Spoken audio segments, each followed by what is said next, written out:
One of my favorite ways to fish is actually to sight cast for fish. Sometimes you don't necessarily see the fish that you're going after, but you see the structure or obstructions that attract them.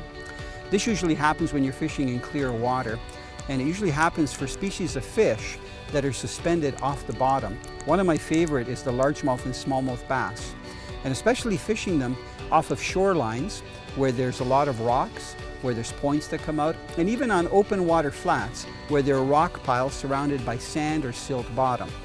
The type of presentation that I use when I target those areas is called twitching. Twitching is a very unique presentation where you take a long bait that resembles a bait fish, you cast it out, as soon as it hits the water you start retrieving it, and then immediately you start twitching your rod, maybe a few inches, sometimes a foot or two, a large twitch. And what that does is produce a very erratic action and flash. One of the most exciting lures that have come out in recent time is the shadow wrap. This thing looks like a real fish. It has like a mirror finish.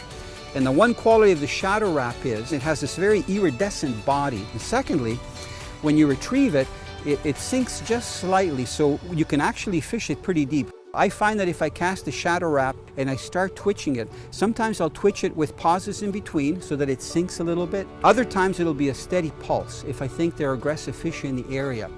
I find that by switching that combination of twitching, a lot of times I'll see the bass appear, follow the bait, and then I actually work it a little bit faster. These twitch baits work extremely well when you're fishing in shallower water and clearer water.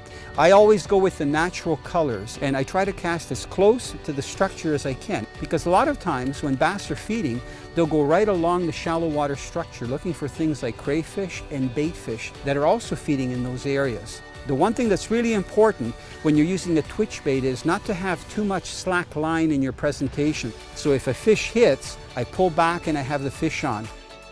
Twitch baits is one of the most exciting way to fish, especially for large and smallmouth bass, where you can visually see the fish follow, strike it, and then you have it on.